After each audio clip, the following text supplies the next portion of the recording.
Great. Well, I'm really happy to introduce you, happy to be here with you, James. You hit a landmark when the Celestine prophecies came out. When was that? What year was that? It seems Well, like 94 through, early to 94 is when it went global. right. You sort of came out of nowhere. You came out with this book of understanding energy and people and psychology and spirituality, and boom, it became a bestseller that just swept the world, really. And do you want to review a little bit of what you say in that book about taking energy, stealing energy, and then also tell us where you are now and where you're going? So, Okay, thank you, and hello, everyone. This is a real pleasure. I'll just start by saying that the Celestine prophecy, when it came out, was a kind of novel form. It was a novel, but it really was talking about real realities in the world from a spiritual point of view. So it was kind of a presentation of what I thought was the current understanding of spirituality, which was new in my view, coming out of the human potential movement.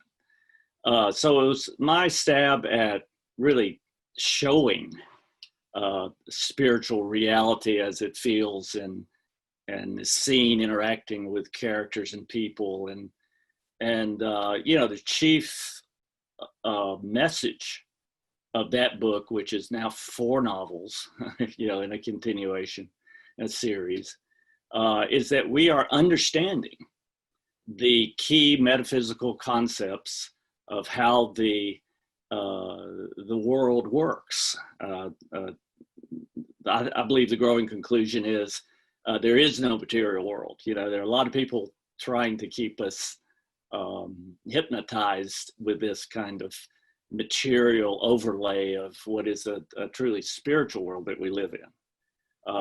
And the key is proving it to oneself. Well, can you lay out some of the key concepts just so people can start to integrate that again? Absolutely. Just remember that the opening insight, which I really think of as understandings about how the world really works, is opening insight is that synchronicity exists. When Carl Jung functionally started the human potential movement, separating from Sigmund Freud about psychology, what our real psychology was, and introducing spirituality to the world in an understandable format. And then it was just one big human potential conversation for 100 years now. And I'm arguing with my work that we have figured it out. There's a consensus about how to move into breakthrough, high-speed involvement in the world. That is where our manifestations are honored, where they go faster. And it begins with the concept of synchronicity. If synchronicity is real, then we live in a spiritual universe. And synchronicity is the perception of meaningful coincidences. And everybody's had a synchronicity, right?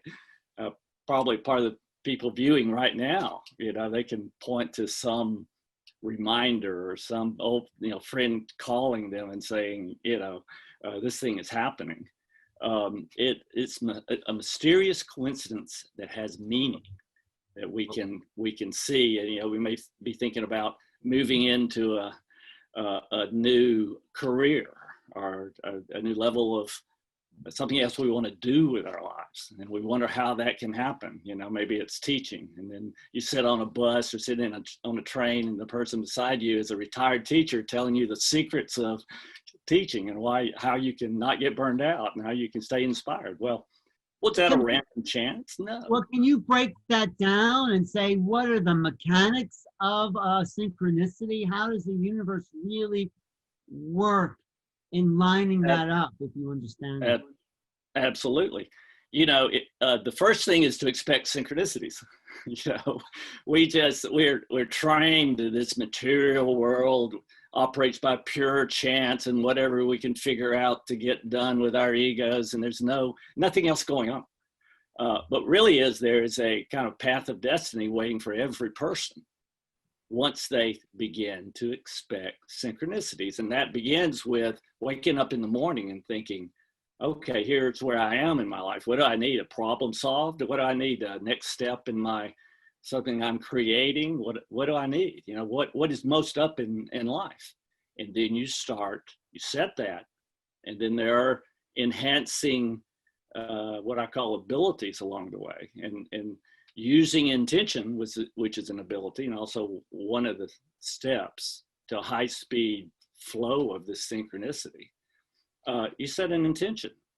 Yeah, you set it. You sort of heighten your sensitivity. It's almost going like in the zone of purposeful, faithful kind of waiting for this opening that you're looking for, this break, and all of a sudden they begin to happen. But it takes first just waking up from the materialism. You know, we don't live in a material world. You know, it's the biggest superstition that's ever been. We're all spiritual beings in a spiritually designed world, and we're figuring it out. So the key things for me is, one, intention, because listen, right now, I believe it's a new time in the world. What's happening is you've got 3 huge generations asking higher questions. Baby boomers are saying, okay, I'm in the final stage of my life. You know, what can I leave for future generations? What can I now do, to help, and then you've got their children, millennials, moving from really about 36 all the way to about 42. And that's the age. It's really an astrological happening where Pluto squares where Pluto was when you were born. But what the feeling is, okay, I'm 38, pushing 40, I've got a job. Maybe right now it's like I have had a job, but maybe I've done relationships, maybe I have children, I've kind of moved into my responsibilities. But what do I really want to do in life? That's what happens at 40 to everybody. What do I really want to do in my life? It seems like it's half over. Oh my goodness, right? So these are 2 huge generations asking this larger question. And of course, the older children of millennials are facing college with the same kind of, how do I get educated without going broke? What do I really want to do? Can I make it on my own? I mean, all these things. And what does that do? And let's add one more. We've been shut down. All our usual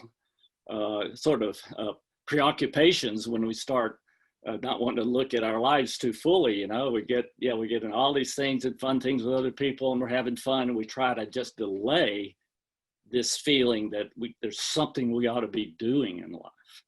But this shutdown, this big shutdown has put us, isolated us back on. It's just you and your spiritual consciousness. So what do you do? How are you going to get going? So it's a big reset, adding on all this other higher asking. So I think it's a time of expanding consciousness at the very time that we may feel like the dark side is trying to capture the world. But it's a reset. It can be a reset. And I believe that's what's happening. There's never been more meditation in the world. It's more than ever before. And our ability to manifest is going up. But we have to step into this flow of synchronicity. Deepak calls it a synchrodestiny, right? There's an air of destiny. And it's not about being famous. It's about figuring out what your truth to tell is, and what your role is in helping humanity evolve to a greater consciousness, because that's what turns us on, turns our souls on, gets us in harmony with what the spiritual universe is rewarding. So, it's a choice though. You have to wake up in the morning and start looking for these tiny miracles called synchronicities.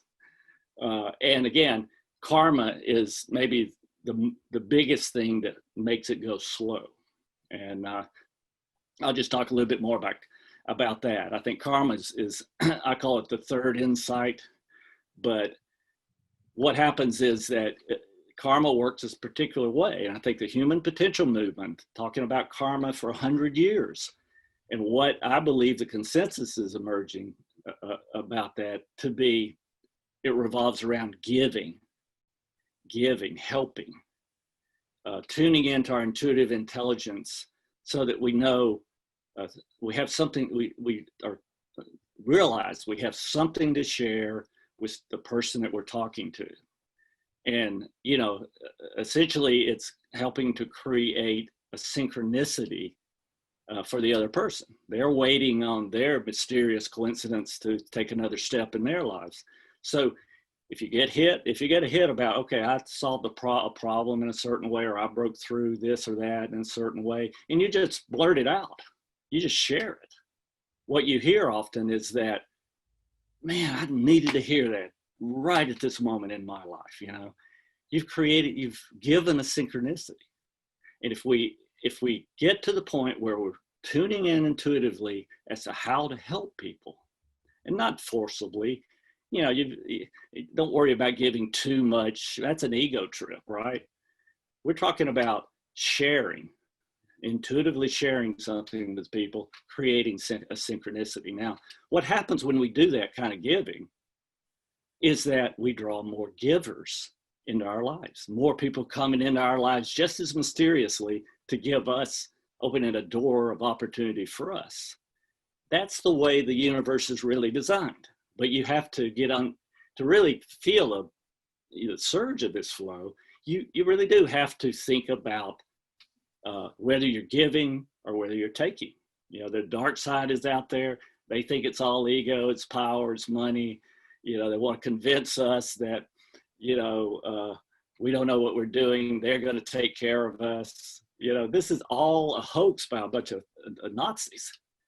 So what we have to do, though, is not go to war with the dark side. We just have to exemplify the light side. And I believe one of the themes in my books is that the dark is getting darker and the light is getting lighter. You know, it's time to choose right now. But the life, you know, the world in the light side of helping, good karma, you know, little miracles coming along, you know, everybody's taken a stab at that in the last 20 years. You know, what really helps us manifest? Is it just, we just think of, you know, is it, you know, The Secret left a few things out, unfortunately, which karma was one. You've got to, we're getting it right now. And that is to get our karma right. Mysterious coincidences help us along.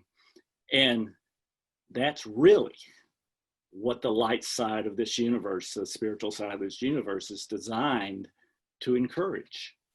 And I believe, again, at this moment where we're having a lot of situations that's raising consciousness and, you know, leading people to ask the right questions, leading people to reset their lives from a metaphysical or spiritual point of view. You know, I think that we're on our way, you know, but we have to help each other. And that's when you call the old friend who's locked down somewhere themselves. You call that old friend, you share something encouraging. And then the last piece, of course, is giving energy, not just solutions or concepts or that kind of thing to another person. We have to open our hearts, and what we give is a heart, kind of agape love-based energy to people, and that lifts them. And at the same time, it comes through us and flows out of us, lifts us too, so we can keep what I call our inspiration energy up. So while this is you know, you can't describe it in 5 minutes, but you know, that's essentially what my message is right now. Can be more excited because I think we are taking advantage of the reset and moving into really living this kind of high level spirituality. But James, what is the purpose of incarnation to begin with? I mean, we come from love and expansion. We come into this limited awareness, and we're not, in a sense, really here. We're still energy. So what's the whole thing about? Why is it even happening? Well, I think we're here to unify the planet. I think the whole human experiment, whatever, wherever the source of that was created, or what we can observe is that we're moving toward a situation where we value more and more individual cultures and groups. We try to emancipate everybody. We want a unification, but one not around some kind of dark side secret society, but through a kind of agreement about spirituality, the nature of it. And I think that's what's fueling what's happening now, is that our understanding is emerging on exactly how to do this. But once we get there, once we get to what I call an even playing field, where we have that harmony, that joy, that abundance, free energy, that's where we're supposed to start from. Okay, I don't think life has to be about struggle. So where do we go once it's all here and available? Well, my theme is that we're unifying the afterlife, which is a real place. That's one of the things we discovered in the last 100 years. It's a real place with a direct culture. We come from the afterlife, we go back. They're purely spiritual there, but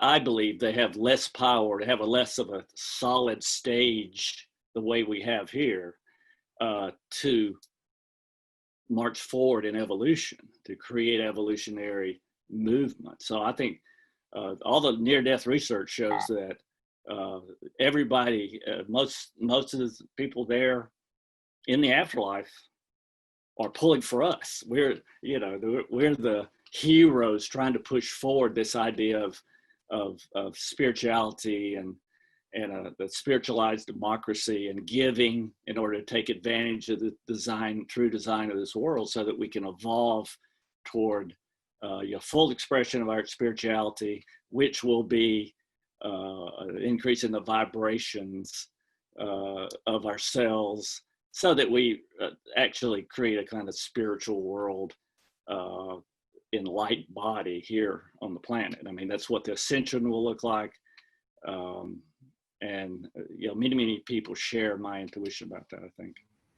Right. No, thank you for that. And I just want to tell people tuning in now, this is Alan Steinfeld. I'm talking to James Redfield, who was really the genius behind bringing a contemporary understanding of spirituality to the mainstream. So where's our evolution? Where are we going? Because this is, what you're talking about is what we've been working on for thousands of years, but I think there's an evolution to spirituality in general. So where do you see the future destiny of humanity? Well, there's a lot to, I've got a book coming out where I try to express this next year. But I believe where we are now is to really prove to ourselves that these high levels of synchronicity guided manifestations of our projects and our true calling to tell the world. I think it's moving. It's going to move into more unity. Right now, there's we have a problem, not with the 99% of humanity who love each other, who want the best for everyone and everyone's children, but a kind of dark side controlling that tries to get us in arguments and hatefulness toward each other. That's as you might agree, that's a CIA operation. and the breakthrough, though, is not to hate the dark side. Hate the people controllers, as I call them, because as soon as you start hating, then you're one of the controllers, right? So it's important that we just represent the light side in terms of inspiration, energy, getting into a flow where our synchronicity well, Synchronicity can open doors for us with our projects. We can't live in a material world and do this. It's not material, it's spiritual. We're light bodies moving into a higher vibration. So and love is the measure, right? We have this ability to open our hearts into this very centered, very, I don't want to use the word powerful, but very influential ability to give energy to the world. And that's the measure. You can't talk about quantum physics all the time and get there. You have to realize that this is all consciousness is spiritual consciousness. And what happens is, if that's the measure, then opening the heart is the way to do it. And I think through meditation, that happens because it keeps us in the light side. It keeps us loving, and it's keeping that energy in the world. There are a lot of psychopaths out there.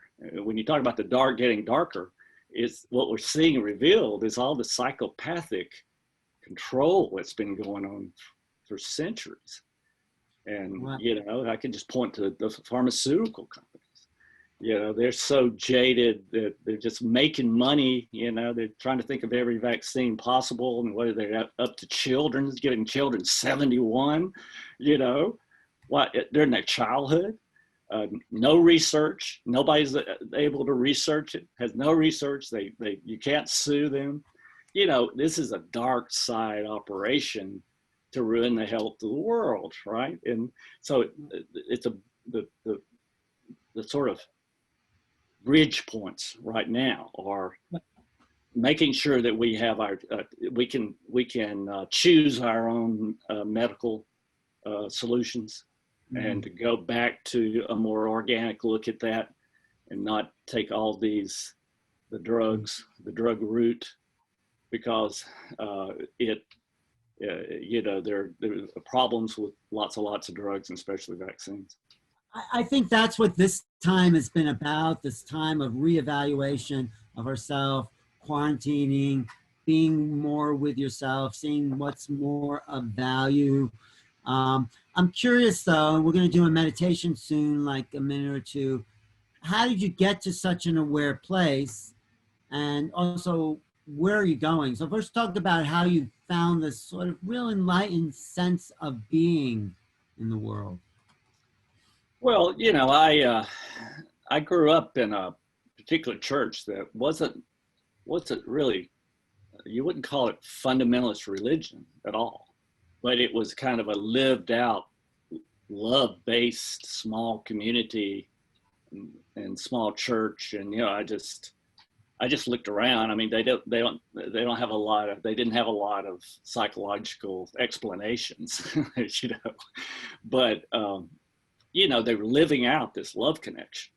And when with it comes, all the best of our creativity, our intuitive intelligence, where we get real hits about not just what to do so more synchronicity and tiny miracles can happen in our lives, but also to know what move to make to avoid trouble, avoid these traps that are out there with the dark side trying to convince us to follow a materialistic solution to life's issues, right? And from health all the way to trying to convince us that it's really okay for them to put nanotechnology into our body so we can be surveilled from space. That's not okay. That is how it's the dark side. It gives them money and power, but we have to represent again something different. So, but you had a personal awakening. You had a moment where, boom, it all came together for you, and then you saw the energy, the light, the synchronicities, the light in the dark. Can you just talk about that moment for a second, and then we'll go into the meditation? Well, I think we, once we start opening up that place where we know we're spiritual soul. What happens is that we go, we open up that a little bit more and a little bit more. We start to get intuition that gives us hints, little daydreams, little promptings that are trying to clarify what we came here to do. Each of us came here with a truth to tell, and that's and it can express, it can grow in us, and the place to tell that truth will unfold. So it's believing in that there's a meaningful kind of self-discovery called synchronicity and intuitive intelligence that can guide us, and we're waking up from this materialism that we're just here, and we're material bodies that ultimately fall apart, and we can't do anything about it except take drugs. This is a world to wake up from and move into something more spiritual. So I had that moment of clarity, that moment of, hey, you can write about something. I had a daydream / kind of vision of you can write something, and people have those all the time, and very often, if they stick with it, it can manifest into something that's helpful in the world, and that's to me the barometer. Each of us has a truth to tell. And well, you really told it, and when you held that vision, it shows you the power, because it really swept the world. So I think it's about time. I mean, that's a great introduction to who you are and the work, but do you want to do a meditation that will lead us into this day of hearing this new information and music and ideas, and having it make a difference in our lives, and then how we can start to put that energy out into the world to make a difference with everyone else we come in contact with? Well, meditation, setting into prayerful meditation, where you're really affirming something that is in your soul to create, or to, it's going to be a vision that we can all share about moving into peace in the world, moving into a really era of complete freedom in the world, where all the Star Trek technology can come out of the Antarctica and be given to humanity in a way that improves life and the insecurity of life, but keeps our spiritual barometer. So how we set that intention for the whole world, for our future, is that we just have to do that. We have to get together, amp up the power, and then do a larger kind of meditative projection, and not meaning anything shallow, but a imaging of what we want the world to be, and wow, that people feel that all over the world. So why don't you start to lead one here? We have about 7 minutes, and why don't you just bring us into that state? Okay, James? Okay, thank you. Well, I would just ask everyone to just take a deep breath. Just try to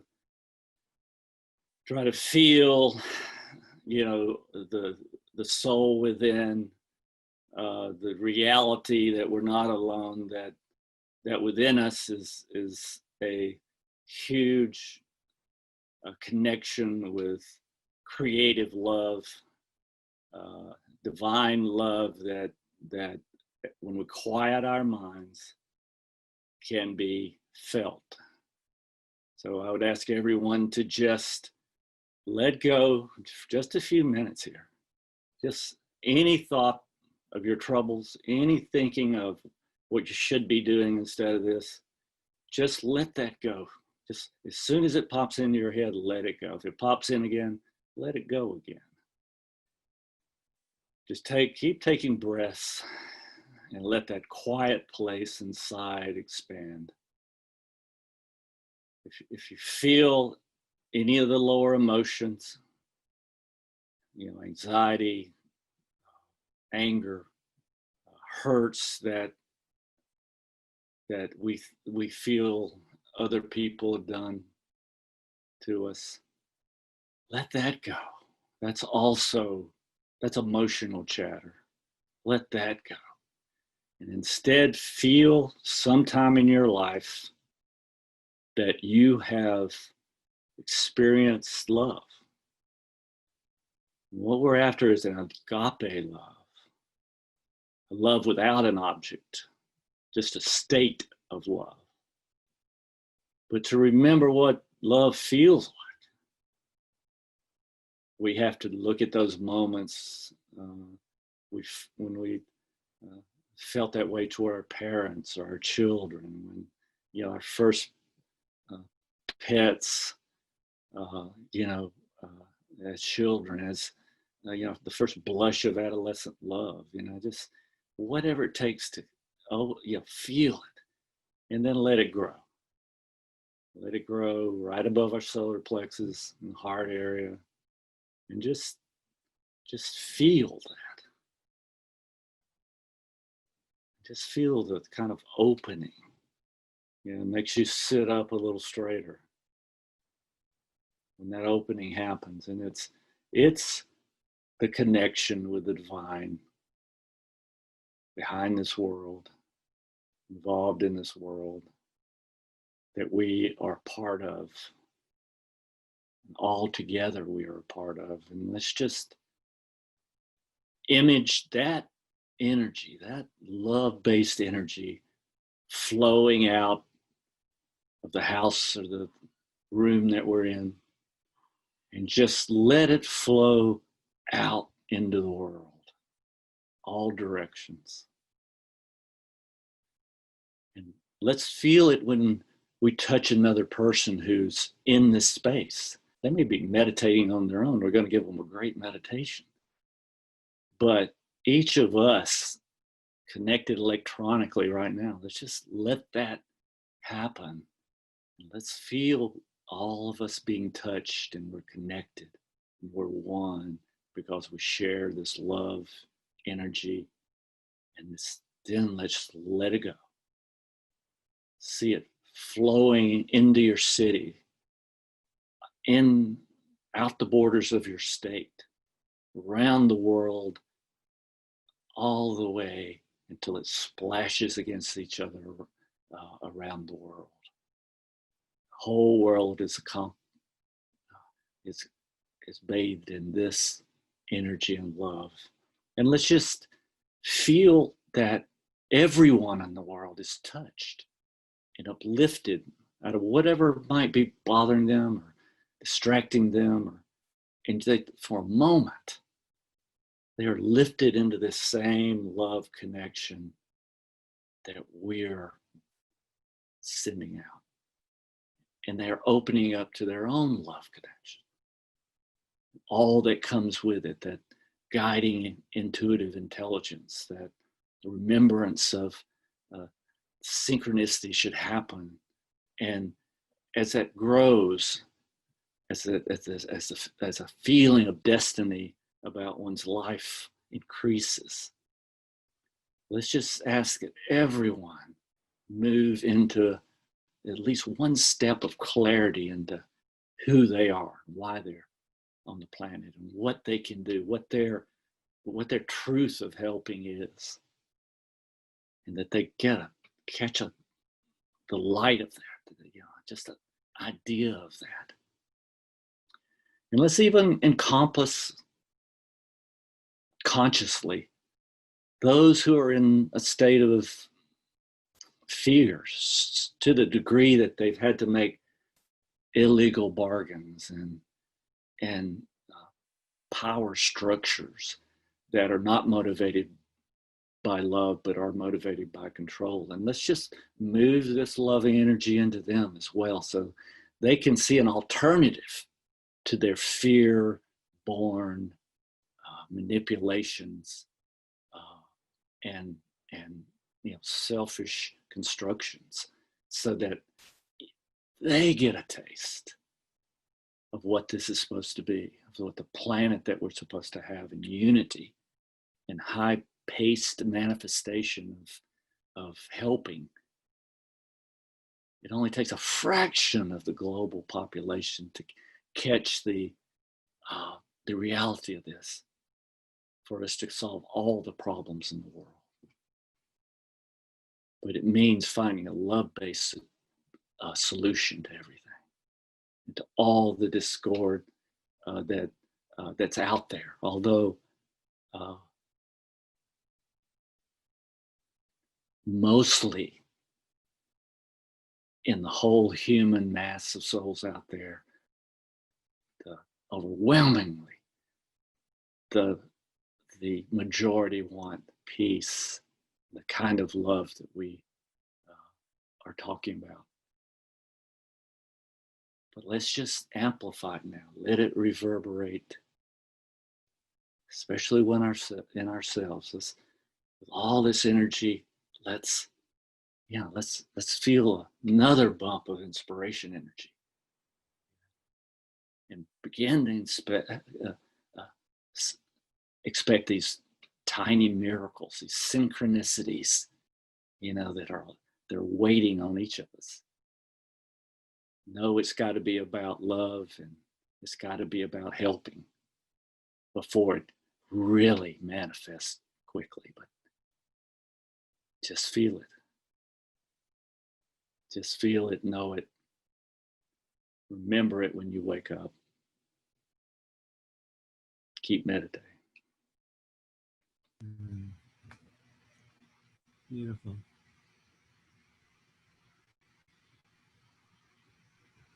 Wow. All right. Thank you, James. I really went Much fun. deep. That's great. You know, synchronicity is just the universe telling us we're on the right track, isn't it?